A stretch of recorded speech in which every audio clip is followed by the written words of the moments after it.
네, 성도님들 인사드리겠습니다. 마라나타. 네. 이제 복음 집회가 이제 벌써 이제 이번 주로 이렇게 다가왔습니다. 성도님들 많이 이렇게 기도하시고 또 준비하시느라고 참 수고 많으십니다. 이 복음 집회를 생각하면 우리에게는 이제 하나님께서 우리에게 베풀어 주신 그 사랑을 알고 있잖아요. 그래서 내가 받은 이 사랑을 내 주변에 있는 친구들, 또 이웃들, 또 친척들, 또 우리 부모님도 알았으면 좋겠는데 하는 그러한 마음이 이렇게 있습니다. 이번 복음 집회를 통해서 참 많은 분들 이렇게 주님 앞에 나와와서 또 하나님의 사랑을 깨닫게 되고 나도 구원받았노라라고 이렇게 고백하는 그러한 분들이 많았으면 하는 소망이 있고, 또 이를 통해서 우리는 당연히 마땅히 해야 할 일을 한 것뿐이지만 또 주님께서 영광을 받으시기를 또 이렇게 원합니다. 오늘 이제 아브라함과 이삭이라는 주제로 이렇게 말씀을 준비했습니다. 다시 듣는 복음 8번째 시간입니다. 오늘 말씀의 주제는 크게 두 가지입니다. 첫 번째는 아브라함 성도님들 잘 아시죠? 네. 아브라함을 무슨 조상이라고 부르죠? 믿음의 조상이라고 합니다. 믿음으로 아브라함은 어떠한 일을 했을까요? 자기의 자녀된 이삭을 드립니다. 이게 쉬운 일이 아니죠. 100세의 어떤 그 아들 이삭을 드린다는 것 참 쉬운 일은 아닌데요. 아브라함이 어떻게 자신의 목숨보다도 더 중요한 것, 자신의 전부인 그러한 이삭을 드릴 수 있는 그런 믿음에까지 이르게 되었을까? 아브라함이 믿음이 좋아서 하나님이 부르셨을까요? 그런 것 같지는 않습니다. 갈대아 우르에 있었을 때, 또 하란에 있었을 때 이렇게 불러주셨잖아요. 그리고 이제 가나안 땅으로 갑니다. 가나안 땅으로 가자마자 어떻게 되었을까요? 기근이 들었습니다. 아니, 기근이 이제 하나님께서 말씀하신 대로 순종했다면 기근이 어려움이 들었을 때에 말씀하신 그 땅에 있어야 되는데 어떻게 했죠? 애굽으로 내려갑니다. 그도 역시 연약한 자구나. 또 애굽에 내려갔을 때 애굽이 너무 크고 두려웠나 봅니다. 이제 역사적으로 보면은 아브라함이 애굽에 내려갔을 때가 한 BC 한 2000년 정도 됩니다. 근데 피라미드가 건설이 된 것이 역사책에는 한 BC 한 2300년 정도, 2200에서 2300년 정도 된 것으로 지금 이제 역사학자들은 그렇게 말하고 있어요. 그러니까 아브라함이 애굽에 내려갔을 때 피라미드를 보았다, 안 보았다? 보았을 확률이 좀 높다는 거죠. 역사학자들은 그렇게 말하고 있는 거죠. 물론 이제 새로운 이론이 나오면 이제 뒤집혀질 수도 있는 보았냐 안 보았냐 중요한 건 아닙니다만 지금 학자들은 그렇게 보고 있어요. 피라미드를 건설할 정도로 이제 왕권이 이렇게 센 거니까 여차하면은 내 목숨도 잃을 수가 있는 거죠. 그러니까 아내가 너무 이뻐가지고 네, 우리 자매처럼 너무 이뻤나 봅니다. 그래가지고 저 같으면 그렇게 말 안 하겠는데 아브라함은 어떻게 했죠? 네, 누이라 하라. 이게 남자다운 거 아니잖아요. 목숨을 걸고서라도 아내를 지켜야 되잖아요. 근데 너무 두려웠나 봐요. 그래서 누이라 해라. 나에게 은혜를 좀 베풀어 달라라고 합니다. 누가요? 믿음의 조상인 아브라함이요. 한 번만 그랬을까요? 두 번이나. 네, 그렇습니다. 뒤에 또 나오겠지만 그 다음에 하나님께서 이 사라를 통해서 나올 자가 너의 아들이야. 약속이 이를 통해서 이루어지게 될 거야 라고 하나님 말씀해 주시는데 아브라함이 기다리다가 지쳤죠. 그래서 누구를 얻게 되죠? 하갈을 얻어 취해서 이스마엘을 얻게 되잖아요. 네, 이렇게 아브라함도 연약한 그러한 자였습니다. 그런데 시간이 흘러서 그가 하나님을 이제 경험하고 알아가게 되면서 또 이삭을 하나님이 주시는 것을 보게 되면서 하나님 그분의 어떠하심을 더 알게 됐던 것 같아요.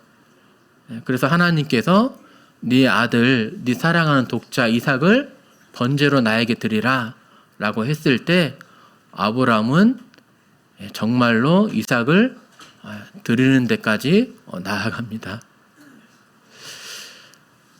놀랍지 않으십니까?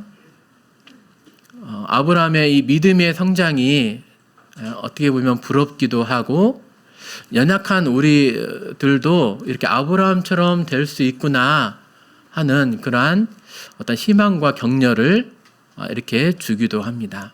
지금은 아직은 나도 연약하지만 아브라함을 보면서 이렇게 믿음이 성장하면서 하나님을 위해서 더 이렇게 살아갈 수가 있다는 거죠. 오늘 찬송 중에 내게 있는 향유옥합 주께 가져와라고 했습니다.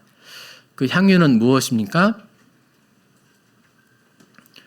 아주 귀한 것이었습니다. 어떤 성경책에는 나드한 옥합이라고 하는 귀하다라고 하는 그런 옥합이기도 했습니다. 수천만 원짜리 그러한 아마 옥합이었을 것입니다. 가난한 한 여인에게 그 당시에 한 여인이 이렇게 수천만 원짜리 재물을 갖고 있다는 것은 그의 삶에 있어서 전부였던 거죠. 그런데 그 옥합을 어떻게 합니까? 주님께 드리는 거예요. 아낌없이. 근데 그 찬송을 보니까 그 다음에 무엇이 나오죠? 왜 그렇게 되었을까요? 왜 그렇게 주님께 드릴 수 있게 되었을까요? 십자가가 나오는 거예요. 하나님께서 나에게 베풀어 주신 그 골고다 언덕 십자가에 오르신 그 발이 나오는 거죠. 이제 억지로 의무감에 사로잡혀서 해야 되는 거니까 주님께 드려지는 것이 아닙니다. 자원함으로 드려지는 거죠. 내 안에서 그분이 어떠하신 분인지 내가 바로 알게 되었을 때 내 마음이 그분의 사랑으로 넘치도록 충만해져 있을 때에 다른 것들이 아깝지 않은 거예요. 그러니까 기쁨으로 자원함으로 이렇게 내게 있던 가장 중요한 것을 드리게 되는 거죠. 그리고 이렇게 이게 이제 첫 번째였고요. 이 사건을 보면서 이제 두 번째는 왜 하나님은 이삭을 드리라고 했을까입니다. 하나님은 인신 제사를 원하십니까? 안 원하세요. 인신 제사를 가증히 여기시는 그러한 분이십니다. 근데 왜 제물로 드리라고 그러죠? 네. 이 부분이 생각이 되는 거예요. 하나님이 나중에 이렇게 아브라함이 정말 칼을 들어서 이삭을 죽이려고 하죠. 그때 하나님이 정말로 인신제사를 원했으면 어떻게 해야 되죠? 잘한다. 얼른 그것을 해라. 야, 천사들아 빨리 와서 봐. 하나님을 섬기려면 이렇게 해야 되는 거야 라고 하면서 해야 됐을 거예요. 근데 하나님께서 아브라함아 하면서 말리시잖아요. 사실 인신제사를 원하는 것이 아니었죠. 그러면서 이제 여호와 이레가 나오게 되고 순양을 대신해서 번제를 드림을 통해서 이제 하나님께서 뭔가 보여주시고자 하는 것이 있었죠. 네. 그게 누구시죠? 무엇을 보여주시고자 하신 거죠? 아브라함이 이삭을 드린 것처럼, 아니 아브라함은 이삭을 드리지는 못했지만 나는 너희들을 위해서 내 사랑하는 독자 예수를 보낼 거야 라고 하는 그러한 것을 상징적으로 예표적으로 보여주는 그림이잖아요. 그래서 여호와 이레라고 할 때 하나님께서 준비하셨다라고 하는 것이 아니라 하나님께서 준비하실 것이다. 그 땅 이름을 미래형으로 되어 있어요. 네, 그렇다면 이해가 되죠. 왜 하나님께서 아브라함에게 이삭을 바치라고 했는지 이해가 되는 겁니다. 하나님의 마음을 이 사건을 통해서 하나님의 마음과 계획을 사람들에게 드러내 보여주신 거예요. 근데 누구를 사용해서요? 나와 아무런 관계가 없는 그런 사람을 사용해서 그러셨을까요? 네, 아브라함 정도 되니까 부르신 거예요. 네. 나와 아브라함이 가까우니까 내가 하려는 것을 아브라함에게 숨기겠느냐라고 했던 그 아브라함 아닙니까? 아브라함이 누구에게나 이런 시험이 당하는 것이 아니죠. 감당할 만한 자가 되니까. 예. 그래서 아브라함을 사용하셔서 자신의 계획을, 자신의 행하실 것을 미리 예표적으로 보여주십니다. 네, 오늘 이렇게 한번 이 이야기들을 한번 살펴보도록 하겠습니다. 네, 아브라함이 갈대아 우르에 있었을 때 하나님께서 부르시죠. 네,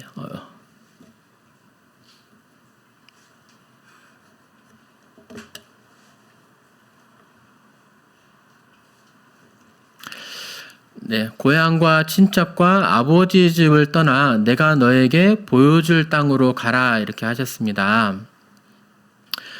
그러면서 가게 되자 아브라함에게 하나님께서 약속하신 것이 있었죠. 큰 민족을 이루고 내 이름을 창대하게 하리라. 너는 복이 되어서 너는 축복하는 자에게 내가 복을 내리고 저주하는 자에게 저주가 될 거야. 그리고 이 땅을 너와 네 자손에게 주리라 이렇게 하나님께서 이제 약속을 이렇게 하십니다. 밤하늘의 별을 이렇게 보셨습니까? 요즘에는 미세먼지들이 많아서 또 이제 도시에는 밤에 불빛들이 많아서 별 보기가 힘들죠. 근데 이렇게 좀 야외로 나가 보면 밤하늘의 별들이 이렇게나 많죠. 정말 아름답게 수놓은 그런 별들을 볼 수가 있습니다. 아브라함에게 이제 이렇게 약속을 하신 거죠. 하늘을 우러러 무뼈를 셀 수 있나 보라. 또 그에게 이르시되 네 자손이 이와 같이 많으리라 라고 하나님께서 약속을 해주십니다. 가나안 땅에 도착한 것이 아브라함이 75세였습니다. 10년이 지났습니다. 자녀를 낳았을까요? 아직도 못 낳았어요. 그래서 기다리다가 지쳤나 봅니다. 아마 사라가 스스로 생각하기를 나는 이제 틀렸나 보다. 하나님의 약속은 나를 통해서가 아니라 아마 여종을 통해서 이루어지려고 하나님이 계획하시는가 보다라고 이렇게 생각을 했나 봅니다. 그래서 사라는 아마 애굽에 갔다 왔는데 그때 아마 애굽 여종을 얻었을지 몰라요. 그 애굽 여종 하갈을 아브라함에게 주게 되고 그다음에 하갈은 이스마엘을 1년 후에 낳게 되는데 이 이스마엘이 지금 아랍인의 조상이 되겠습니다. 그러니까 이때까지만 해도 아브라함과 사라의 그 믿음은 어떤 수준이었습니까? 하나님은 이 정도 되면은 불가능하셔.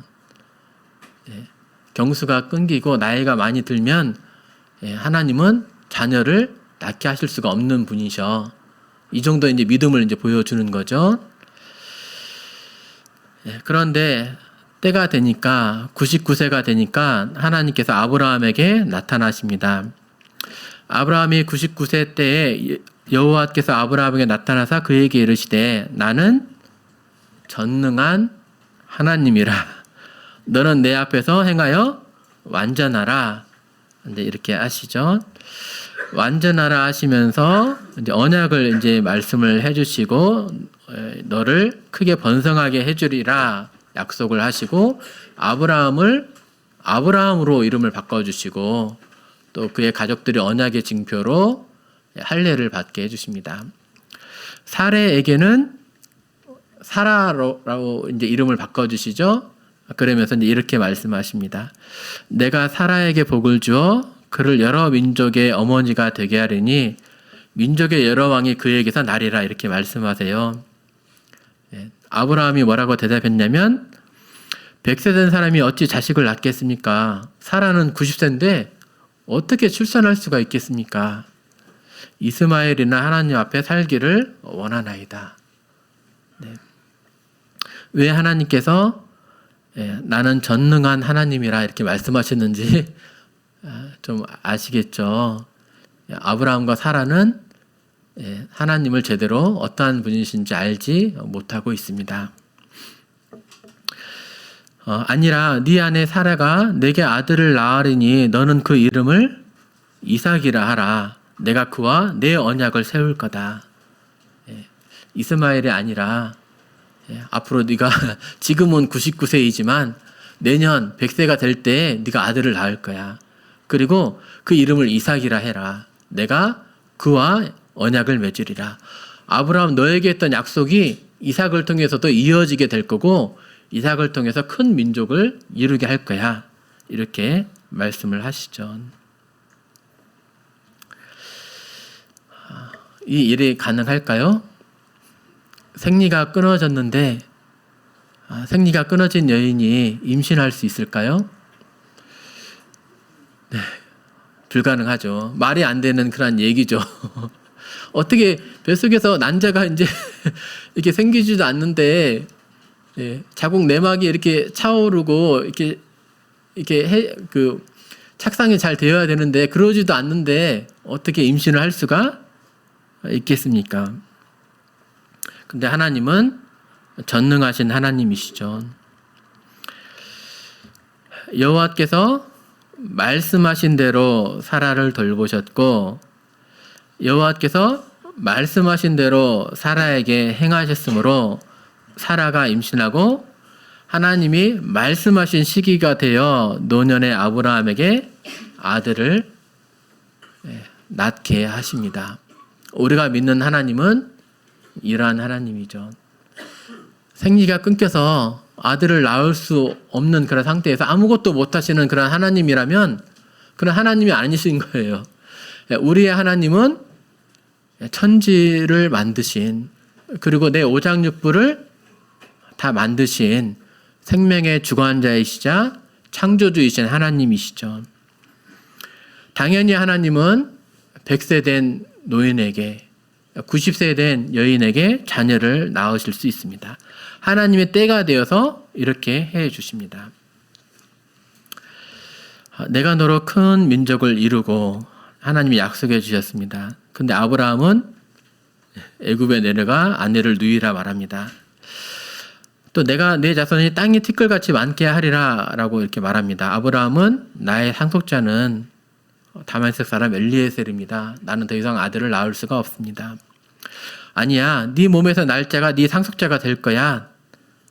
이렇게 말을 합니다. 하갈로 이스마엘을 이렇게 얻게 되고 네 아내 사레가 네게 아들을 낳을 거야. 내년 이맘때 네 아내 사라에게 아들이 있을 거야. 아브라함은 계속 실패를 하지만 하나님은 계속 그에게 나타나셔서 그에게 말씀을 주시고 그의 일을 그의 뜻을 온전히 이루시는 것을 이렇게 볼 수가 있습니다.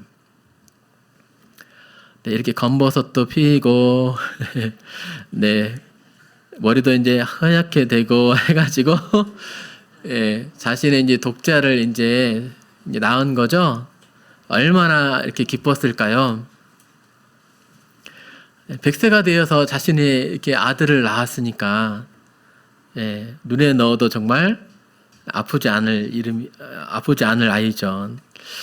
아브라함이 그에게 태어난 아들 곧 사라가 자기에게 낳은 아들을 무엇으로 이름 지었을까요? 이삭으로 지었습니다. 왜 이삭으로 지었을까요? 하나님께서 일단은 그렇게 하라고 하셨기 때문에. 근데 이삭의 이름이 뜻이 뭔지 아십니까? 웃음이라는 의미예요. 이름이 딱 맞죠. 아브라함에게 있어서 이삭만 보면 어땠을까요? 그냥 막 이뻐 죽는 그냥만 이뻐 죽는 거죠. 몸만 해도 오줌 싸도 이쁘고 똥 싸도 이쁘고 뭐 해도 이쁘고 그냥 막 이렇게 뭐 이뻐 죽는 거죠. 그러한 이제 아들이었던 거죠. 며칠 전에 우리에게도 이런 아이가 태어났죠. 누군지 아십니까? 우리 산필 형제님의 셋째 아들입니다. 이름은 김에셀이라고 합니다.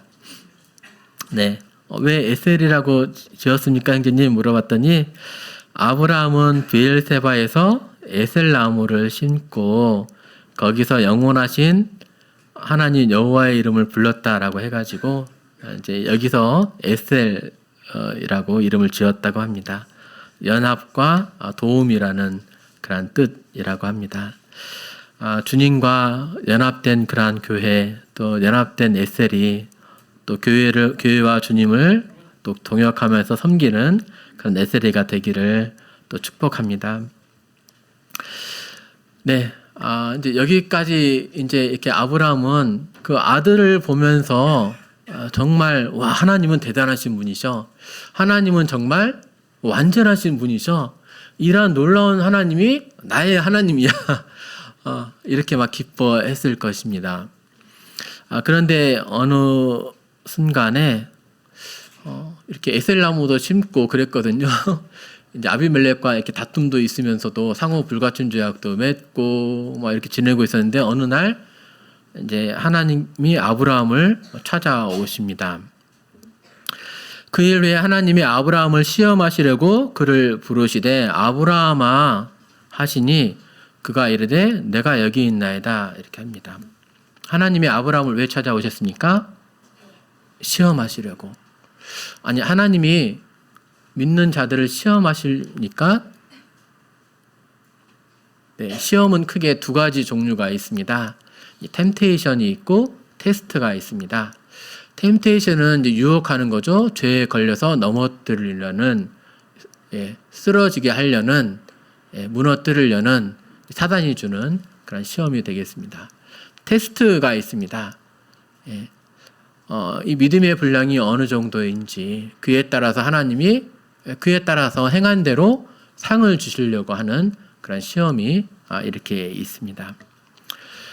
하나님은 아브라함이 하나님을 얼마나 경외하고 있는지를 이렇게 시험을 하시길 원하셨나 봅니다. 또 이 아브라함을 통해서 자신의 뜻과 계획을 나타내기를 또 원하신 거죠. 사실 이렇게 시험 당하는 것은 결과론적으로 보니까 하나님이 아브라함을 얼마나 존중히 여기시는지, 아브라함에게는 그에게 얼마나 은혜인지 좀 이해가 되십니까?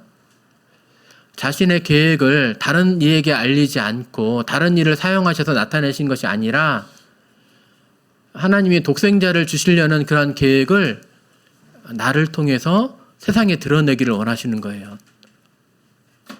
영광 아닙니까?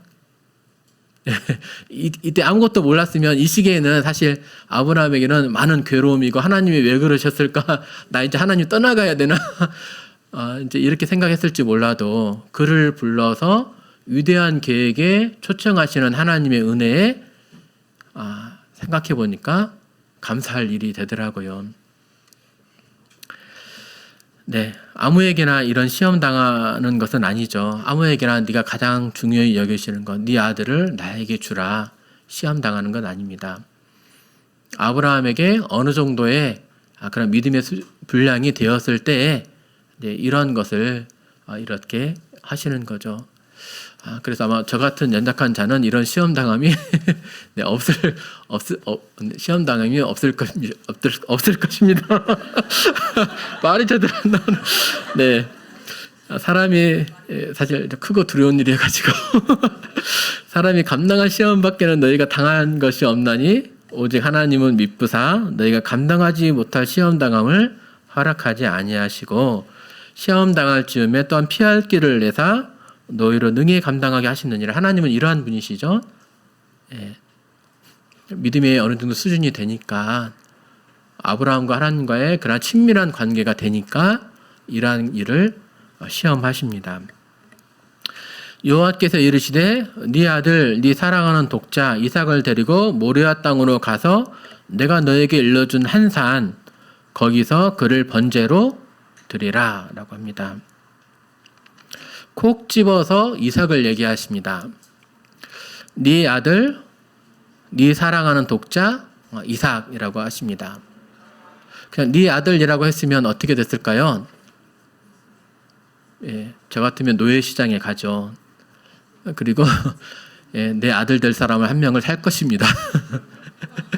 예, 그리고 그 아들을 이렇게 번제로 아마 드리겠죠. 예. 근데 하나님께서 빠지지 못하게 이렇게 네 아들 그래 맞아 네 사랑하는 독자 맞아 이스마엘 아니고 다른 사람 아니고 네 정말 네 아들 이삭을 드리라 라고 이렇게 하나님께서 얘기를 하십니다. 아브라함에게 있어서 자신의 목숨보다도 소중한 것은 무엇입니까? 이삭입니다. 왜냐하면 자신은 곧 나이가 늙어서 곧 이제 죽어가요. 그리고 이삭은 앞으로 살 날이 창창해요. 내가 죽으면 죽었지 이삭은 못 내놔요. 못 죽어요. 이제 갈등이 되는 거죠. 예, 자식을 선택할 것인가? 하나님을 선택할 것인가? 하나님의 말씀을 어기고 이삭을 살릴 것인가? 아니면 하나님의 말씀에 순종하면서 이삭을 정말 번제로 드릴 것인가? 아니야, 번제만 드리자. 어떻게 이삭을 드릴 수 있겠어? 아니, 어떻게 하나님을 배반할 수 있겠어? 그분은 전능하신 분이야. 하나님 배반하면 절대 안 돼. 근데 이삭은 못 드리지. 가서 번제는 드리되 다른 사람을 드리자. 또는 다른 동물만 드리자. 이렇게 갈등이 되었을 것입니다. 이해가 안 되죠. 분명히 하나님은 내 언약은 내가 내년 이 시기에 사라가 낳을 아들 이삭과 세우리라. 이삭을 통해서 큰 민족이 이루어지게 될 거예요. 이삭을 통해서 천하 만민이 복을 얻게 될 거라고 하나님께서 직접 약속을 하셨는데 아니 번제로 드리라고 하다니 하나님 잘못 말씀하신 거 아니야? 이삭에게서 나는 자라야 네 씨지 이스마엘은 네 씨가 아니야. 하나님 이렇게 말씀하셨는데 아브라함은 갈등이 많이 되었을 것입니다. 그리고 말씀을 보면 한 산을 콕 집어서 얘기를 해주세요. 모리아 땅으로 가서 모리아 땅에 있는 한 산에서 이렇게 그를 번제로 드리라 라고 이렇게 합니다. 왜 한 산을 콕 집어서 얘기를 하셨을까요? 네, 이게 이제 상징이고 모형으로 보여주시기 위한 그 그림인 거죠. 아브라함이 원래 있던 곳은 지금 브엘세바입니다. 이스라엘의 남쪽이죠. 모리아 산은 지금의 예루살렘으로 거리가 한 80km 정도 됩니다. 보통 하루에 20에서 30km 정도 걸어갈 수 있습니다. 3일, 4일 길 정도 되는 거죠. 모리아 산이 어디냐 그러면 이제 예루살렘 이쪽 이 땅이 되겠습니다. 솔로몬이 예루살렘 모리아 산에 여호와의 전 건축하기를 시작하니 모리아 산에 무엇이 있었습니까? 성전이 여기가 있던 곳입니다. 성전에서는 무엇을 했었죠? 동물의 희생제사를 드리던 그런 곳입니다. 근데 이 모리아 산이 어디냐? 영어로 이제 이렇게 모리아라고 되어 있네요. 예. 보면 이 모리아가 이렇게 모리아 산이 이렇게 둘러싸고 이렇게 표시가 이렇게 되어 있네요. 모리아 산에 무엇이 있습니까? 성전산도 있고, 골고다 그 언덕도 있는 것을 이렇게 볼 수 있습니다. 그리고 모리아 산에서 이렇게 아브라함이 이삭을 드렸고, 또 성전에서 희생제사를 드렸고, 주님께서 여기서 못 박혀서 돌아가신 그런 곳이 되겠습니다. 번제를 드리라고 했습니다. 번제는 어떻게 드리는 제사죠? 아브라함은 장소를 이동할 때마다 단을 쌓아서 제사를 드리더라고요. 그러면 아브라함은 이 번제 드리는데 아주 익숙했겠죠. 동물을 묶어가지고 목을 일단 따는 거죠. 심장에서 뇌로 가는 커다란 혈관들이 있죠. 경동맥, 경정맥이 있잖아요. 거기를 손상을 제대로 당하게 되면 금방 돌아가시죠. 근데 동물들을 경동맥, 경정맥을 이제 혈관을 따가지고 이제 동물을 죽이고 그 다음에 가죽을 벗기고 각을 뜨잖아요. 각을 뜬다는 얘기는 팔다리를 자르고 내장을 꺼내고 해서 이제 태워서 드리는 그런 제사가 되겠습니다. 근데 이것을 누구에게 행하라는 거죠? 이삭에게 행하라고 합니다. 아브라함이 이 말을 듣고 고민이 많이 됐겠죠? 근데 말씀을 보면 좀 놀랍습니다. 아브라함이 아침에 일찍이 일어나 나귀의 안장을 지우고 두 종과 그의 아들 이삭을 데리고 번제에 쓸 나무를 쪼개어 가지고 떠나서 하나님이 자기에게 일러주신 곳 모리아의 한 산으로 이렇게 가게 됩니다. 아침에 일찍이 일어났습니다. 며칠 지난 다음에 아침이 아니었습니다. 영어로 보면 early the next morning이에요. 그 다음날 아침인 거예요. 말씀을 받고 그 다음날 아침에 일찍이 일어납니다. 잠을 잤을까요? 누워서 잠을 이룰 수가 없었겠죠. 아침이 되니까 그냥 일어났을 것입니다. 하나님 말이 안 맞잖아요. 이삭을 통해서 큰 민족을 이루리라 말씀하셨는데 왜 이삭을 왜 드리라고 합니까? 하나님은 둘 중에 하나를 잘못 말씀하신 거 아닙니까? 저는 도저히 이해할 수가 없습니다. 아마 하나님과 밤낮 씨름을 했을 것입니다. 그런데 아브라함은 아침에 이제 일찍이 일어나서 그곳을 향해서 갑니다. 다른 동물을 번제로 드리려고 해서 그렇게 결정하고 갔을까요? 아닙니다. 그는 이렇게 지체하거나 흔들림 없이 이렇게 행하게 되는데 그가 이렇게 행할 수 있었던 그 이유는 무엇이었을까요? 히브리서 말씀에 이렇게 나와 있습니다. 같이 한번 읽어보시겠습니다. 시작. 아브라함은 시험을 받을 때 믿음으로 이삭을 드렸으니 저는 약속을 받은 자로 돼 그 독생자를 드렸느니라. 저에게 이미 말씀하시기를 네 자손이라 칭할 자는 이삭으로 말미암으리라 하셨으니 저가 하나님이 능히 죽은 자 가운데서 다시 살리실 줄로 생각한지라. 비유컨대 죽은 자 가운데서 도로 받은 것이니라. 아브라함의 믿음이 어떠한지를 보여주고 있습니다. 19절에 저가 하나님이 능히 죽은 자 가운데서 다시 살리실 줄로 생각한지라. 번민했어요. 하나님 첫 번째 말씀하신 것과 이삭을 번제로 드리라고 하는 것은 안 맞아요. 그런데 하나님은 완전하신 하나님이셔. 내가 하나님 말씀에 순종해서 이삭을 정말로 번제로 드린다 할지라도 죽인다 할지라도 하나님은 다시 이삭을 살리실 수 있는 분이셔. 이때에 그런 일어나게 되었고 흔들리거나 지체함 없이 말씀하신 곳을 향해서 달려갈 수가 있는 거죠. 아브라함을, 이삭을 내가 잃어버리는 것이 아니구나. 하나님이 다시 살려주실 거야. 라고 하는 그런 믿음으로 드릴 수가 있는 것입니다. 우리도 하나님의 일을 하는 데 있어서 믿음이 있으십니까? 하나님이 내가 행한 모든 수고를 갚아주실 것이라는 그런 믿음으로 우리는 행할 수가 있잖아요.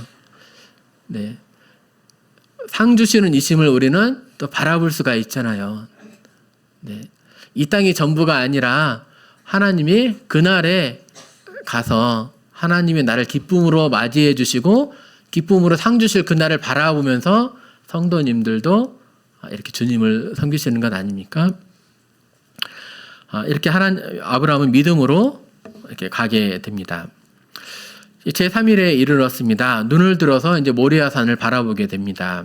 아브라함이 종들에게 말합니다. 너희는 나귀와 함께 여기서 기다리라. 내가 아이와 함께 저기 가서 예배하고 우리가 너희에게로 돌아오리라. 우리가 너희에게로 돌아오리라 라고 말을 하고 있죠. 네. 믿음을 보여주고 있죠. 아브라함이 무슨 생각을 하고 있는지 지금 이해되시죠? 네. 우리가 다시 돌아올 거야.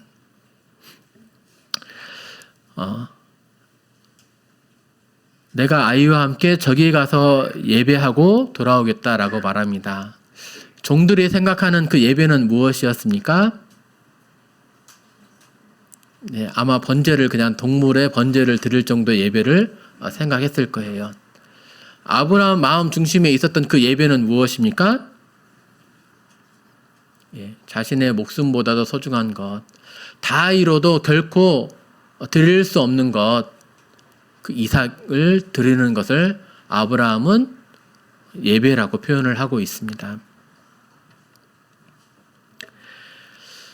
예, 어떻게 보면 아들이라고 하는 그 우상에 빠질 법도 한데, 네, 그러죠? 네, 하나님보다도 그 아들이라고 하는 그 얼마나 좋아요. 얼마나 기뻐요. 네, 눈에 넣어도 안 아프고 그 입에 이렇게 음식이 들어가는 거 보면은 안 먹어도 배부르고, 예, 제일로 이쁜 옷 사주고 이쁜 신발 신겨주고 네, 이렇게 했을 그 아들 아닙니까? 예, 그런데 아들이라는 우상에 빠지지 않고 그 아들을 하나님께 드리는 이것을 예배로 표현을 하는 그 아브라함을 이렇게 봅니다. 성도님들 혹시 귀하게 키운 아들이 저 멀리 선교지로 가신다면 어떻게 생각하시겠습니까? 또 요즘 국내 사역 하면은 성도들 한 명 얻기도 힘들고 또 쌀이 떨어진다는 경우도 종종 들리고 누가 지원해 주지도 않고 그러는데 아들이 이렇게 사역한다고 하시면은 어떻게 하시겠습니까? 하나님께 드리시겠습니까? 아니면은 뜯어 말리시겠습니까? 영진아, 아빠가 의사가 되니까 말이지. 너무 좋단다 하면서 막 의사로는 막 키우고 싶어도 이게 사역자로는 선교사로는 이게 말은 그렇게 해도 이게 쉽게 그렇게 되지가 않더라고요. 아들을 우상으로 생각하지 않고 섬기지 않고 아들조차도 하나님께 드릴 수 있는 그런 믿음의 수준에까지 우리는 이르러야 할 것입니다. 그런 아브라함을 보면서 우리는 교훈을 받게 됩니다. 네. 그 다음에 이제 아브라함이 이 번제 나무를 가져다가 그의 아들 이삭에게 지웁니다. 이제 나무를 해가지고 이제 가는 거예요. 한 동물을 번제로 태워가지고 제사를 드리려면 나무를 얼마나 가져가야 될까요? 한 10kg, 한 15kg면 되나요? 얼마나 되죠? 한 지게를 지고 좀 많은 나무를 좀 단을 보통은 쌓잖아요. 단을 쌓아야 이게 번제를 드릴 수 있지. 나무를 해서 가거든요. 번제에 쓸 나무를 해서 가거든요. 그걸 이삭이 짊어집니다. 적어도 수십 킬로는 됐겠죠? 그 수십 킬로를 짊어질 정도의 이삭이라면 몇 살일까요? 예, 청년 정도는 되었을 거예요. 10대 후반 정도는 되었을 것입니다. 그리고 아브라함은 이삭에게 이렇게 나무를 짊어지게 해요. 자기는 칼과 불을 가지고 갑니다.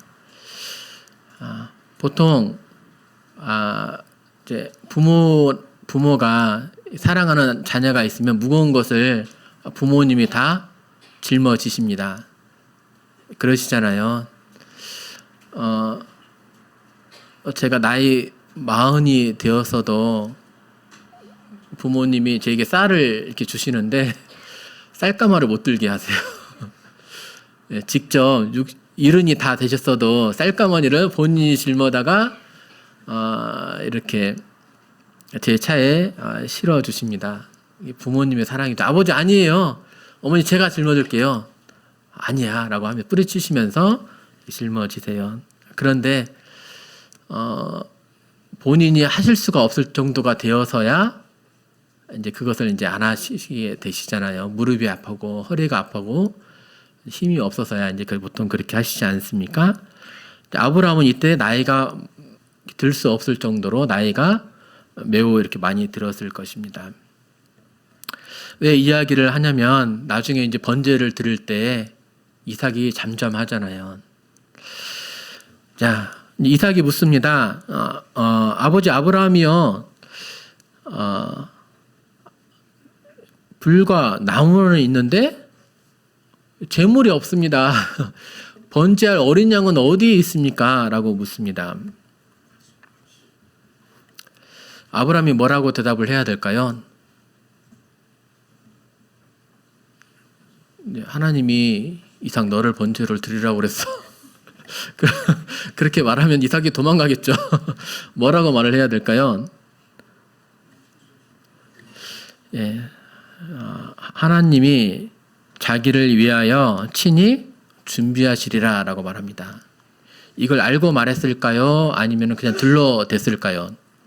아브라함의 원래 계획은 뭐였죠? 이삭을 드리려고 하는 것이 계획이었어요. 하나님이 준비하시리라 라고 하는 것은 그의 믿음의 표현이었습니까? 아니면 둘러댄 말이었습니까? 그냥 둘러댄 말이었어요. 하나님이 준비하시리라 생각을 아예 안 했습니다. 이삭을 정말로 드리려고 했어요. 정말로 하나님 멈추지 않았으면 칼을 들고 이삭을 죽이려고 했으니까. 그런데 하나님이 친히 준비하시리라 이 말을 하나님은 이 말을 행하시죠. 하나님이 그에게 일러준 곳에 이른지라 이에 아브라함이 그곳에 제단을 쌓고 나무를 벌려놓고 그의 아들 이삭을 결박해서 제단 나무 위에 놓고 이삭을 결박했대요. 수십 킬로미터 정도 되는 나무를 짊어지는 그 청년을 결박을 했대요. 근데 이삭이 저항했다는 말이 기록되지가 않아요. 아브라함은 나이가 늙어서 그 짐을 짊어질 수도 없는데 어떻게 청년을 결박할 수가 있었을까요? 사실 그것은 어떻게 결박했는지는 중요하지가 않습니다. 지금 이 사건은 무엇을 보여주는 그림입니까? 예수님을 보여주는 그런 그림입니다. 예수님은 이사야서에 말씀하신 것처럼 그가 곤욕을 당하여 괴로울 때에도 그의 입을 열지 아니하였으며 마치 도수장으로 끌려가는 어린 양과 털 깎는 자 앞에서 잠잠한 양같이 그의 입을 열지 아니하였도다. 예수님은 마음만 먹으시면 12영 더 되는 천사들을 보내서 또는 말씀만 하시면 이 지구를 완전히 없애버리실 수도 있는 하나님이신데 그는 잠잠하셨어요. 저항하지 않으셨어요. 그냥 채찍질 당하시고 모욕과 수치를 당하시고 십자가에 못 박히셨어요. 이삭이 이렇게 예수님을 보여주고 있습니다. 손을 내밀어 칼을 잡고 그 아들을 잡으려 하니 여호와의 사자가 하늘로부터 그를 불러 이르시되 아브라함아 아브라함아 하시는지라. 아브라함이 이르되 내가 여기 있나이다. 자, 이제 결박해서 제단을 쌓고 그 위에 이삭을 올려놨고 칼을 들었습니다. 그때 이렇게 내리치려고 하는 그런 순간에 하늘로부터 소리가 납니다. 아브라함아 아브라함아 부릅니다. 만약에 여호와의 사자가 부르지 않았으면 어떻게 됐을까요? 죽였겠죠. 네. 여기서 이제 마음이 급한 것이 이제 하나님이라는 것을 알 수가 있어요. 이제 여기 22장 1절인데요. 처음에 하나님이 아브라함을 시험하시려고 아브라함을 부르실 때는 어떻게 부르세요? 아브라함아 부르세요. 그러니까 내가 여기 있나이다. 급하시지 않죠. 한 번만 말씀하셔도 듣는 거예요. 근데 여기서는 지금 아브라함을 어떻게 부르세요? 아브라함아 아브라함아. 그러면 안 돼. 당장에 이렇게 멈춰 세우시잖아요. 마음이 이제 하나님이 더 급하신 거예요. 됐다. 여기까지. 이렇게 이제 말씀을 하시는 거죠. 하나님은 원래 인신제사를 원하시는 그런 분이 아니세요. 그 몰렉을 정말 미워하시고 그러한 일들을 가증히 여기시는 그런 하나님이시잖아요. 그런데 왜 이러한 일을 왜 허락을 하셨을까요? 아니, 이삭을 제물로 바치는 것을 원하시지도 않는데 왜 번제로 드리라고 말하고 정말 이제 마음 어려운 결단을 해가지고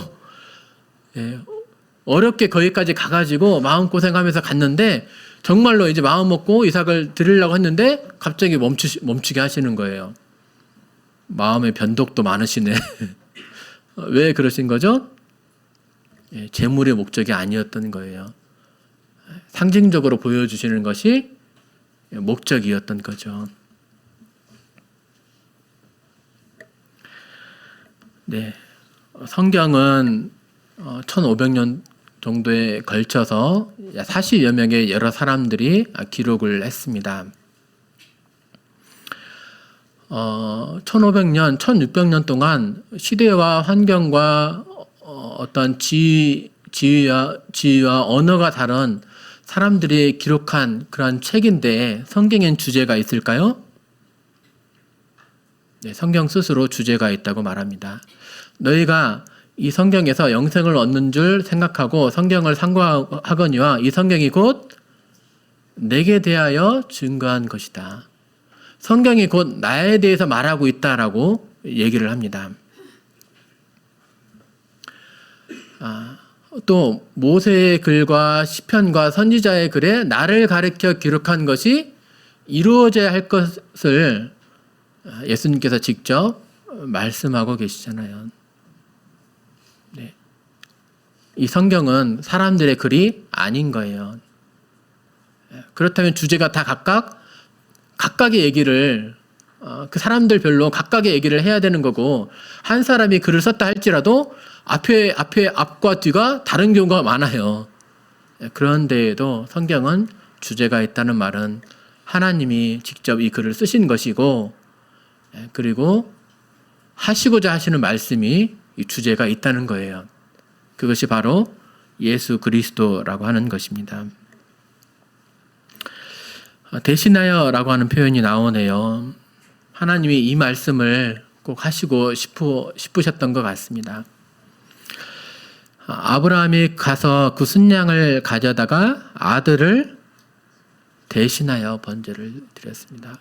이제 칼에 곧 죽임을 당하던 그 아들, 그 이삭을 대신해서 순양을 번제로 드리게 됩니다. 이삭은 살리고 대신해서 누가 죽는 겁니까? 순양이 죽는 것입니다. 아브라함이 이 일을 보면서 얼마나 하나님께 감사를 올려드렸을까요?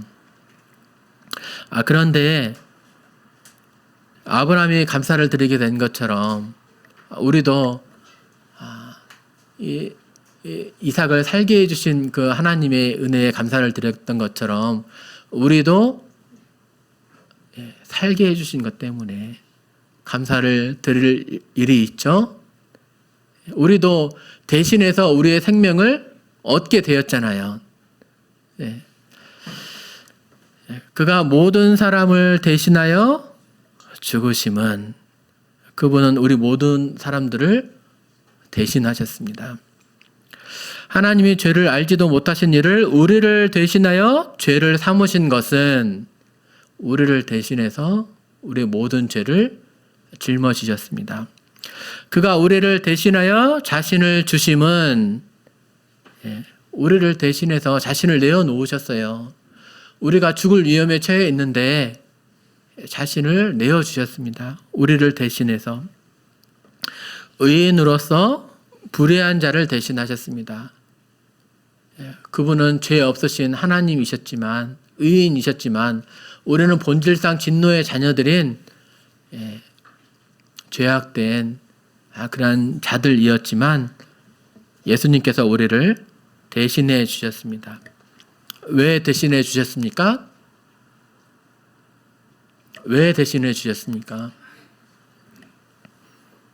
그리스도께서도 단번에 죄를 위하여 죽으사 의인으로서 불의한 자를 대신하셨으니 이는 우리를 하나님 앞으로 인도하려 하심이라. 죽게 되었을 때에 하나님 앞에 서게 되었을 때에 하나님 앞에 이제 나아갈 수가 있는 거예요.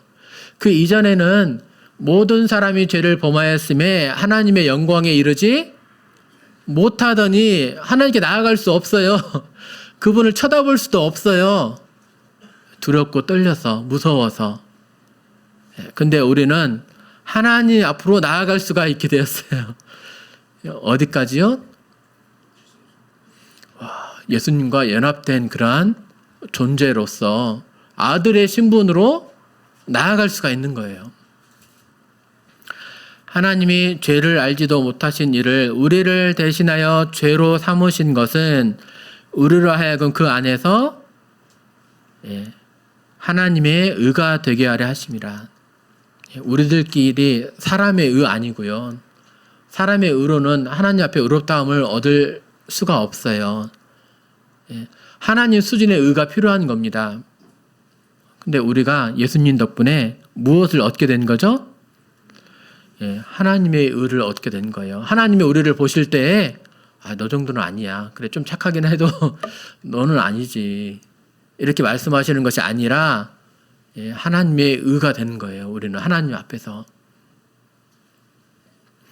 그리스도의 사랑이 우리를 강권하시는도다. 우리가 생각하건대 한 사람이 모든 사람을 대신하여 죽었은즉 모든 사람이 죽은 것이라. 우리의 죄값이 우리의 형벌이 이미 치루어졌어요. 그래서 더 이상 갚을 것이 없어요. 그래서 담대하게 심판을 받았으니까 더 이상 심판을 받지 않아도 되니까 하나님 앞에 나아갈 수가 있는 것이죠. 그가 우리를 대신하여 자신을 주심은 모든 불법에서 우리를 속량하시고 값을 치르고 구원해 주셨다는 말이죠. 속량. 우리를 깨끗하게 하사. 누구 앞에서 깨끗하게 된 겁니까? 하나님 앞에서. 하나님 앞에서 깨끗하게 되었고 의롭게 되었고 자녀가 되었기에 이제는 하나님 앞에 나아가는 자가 된 것입니다. 말씀이 분명하고 확실하지 않습니까? 하나님께서 왜 자신의 아들을 내어주셨는지 너무 분명하지 않습니까? 이렇게 이러한 일을 겪은 후에 아브라함이 그 땅 이름을 여호와 이레라 합니다. 왜 여호와 이레라 했을까요? 하나님께서 이삭 번제 대신에 순양을 준비해 주셨잖아요. 하나님이 준비해 주셨으니까 여호와 이레라고 합니다. 그런데 사람들이 말하기를 여호와의 산에서 준비가 되었더라. 아브라함 시대에 아브라함에게 하나님이 준비를 하셨더라. 이렇게 되어 있지 않습니다. 여호와 이레라고 하는 그 뜻이 무엇입니까? 여호와의 산에서 준비되리라. 이미 준비한 것 말고요. 이 산에서 준비가 될 것을 말하고 있는 거예요.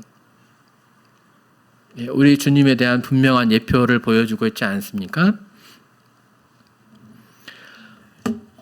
가죽옷. 우리 주님의 예표죠. 한 마리의 동물의 희생을 통해서 가죽을 얻게 되고 이 가죽을 통해서 나의 부끄러움을 온전히 가릴 수 있는 것, 어디에 나온 말씀이죠? 창세기. 창세기는 몇 년 전에 기록이 되었습니까? 1500년 전에. 이 말씀이 언제 이루어져요? 1500년 후에.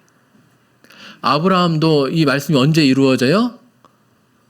1500년 후에. 가인과 아벨이 제사를 드려요. 땅의 소산을 드리고 생명을 희생으로 드렸을 때 누가 연락이 되어집니까? 아벨의 제사가 연락이 되어져요. 희생을 통해서 하나님께 연락이 되어지는 이 그림.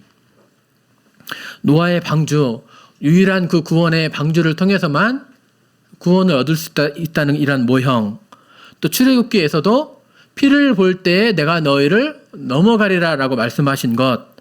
성전에서 번제를 드리게 되는 이 사건, 노뱀 이 사건, 또 대속죄 일제에 한 마리는 번제 드리고 한 마리는 이 염소를 안수한 다음에 안수는 죄가 넘어가다라고 하는 그런 표현이죠. 또 동일시하는 우리 민족과 염소를 동일시하는 그런 표현이죠.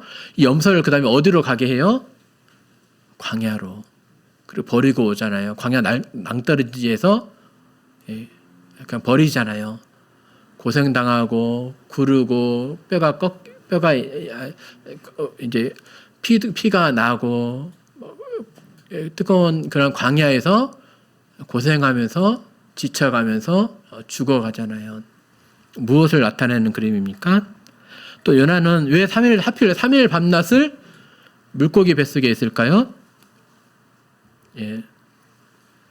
성경의 주제가 바로 예수 그리스도임을, 하나님은 예수 그리스도를 보내주시고자 하는 이러한 것을 계획하시고 이러한 모형들을 다 이렇게 미리 기록을 해주시고 정말 예수님을 보내셨고 그 십자가에 의해서 우리의 모든 죄를 용서를 해 주셨습니다. 우리의 모든 죄를 대속해 주셨습니다. 그래서 천하 만민이 내 자손을 통해서 복을 얻으리라 하신 그 아브라함의 약속을, 언약을 성취를 한 거죠. 예수 그리스도를 통해서 우리가 복을 얻게 된 것이 아닙니까? 마지막 말씀입니다. 하나님이 세상을 이처럼 사랑하사 독생자를 주셨으니. 하나님이 나를 얼마만큼 사랑하신다고요? 아브라함에 있어서 이삭을 내어놓으실 만큼 하나님이 그 독생자 예수 그리스도를 내어주실 만큼 나를 사랑해 주신다고요. 사랑해 주셔서 우리에게 무엇을 해주셨죠? 내어주셔서 멸망하지 않고 영생을 얻게 해주셨습니다. 어떻습니까? 이러한 하나님, 우리가 믿는 하나님은 일하신 분이십니다. 하나님을 기쁨으로 섬기는 것이 당연하고 마땅한 일이 아닙니까? 그 어떤 신이 믿는 자들을 위해서 낮아지시고 고난 당하시고 죽음에 이르기까지 사랑한다는 그러한 신이 어디에 있습니까? 이렇게 하나님을 섬기고 또 예배하고 또 그분을 사랑한다고 고백하는 것이, 그분과 사랑을 나누는 것이 우리에게 참 기쁨이고 감사한 일이 될 것입니다. 이상 말씀을 마치겠습니다.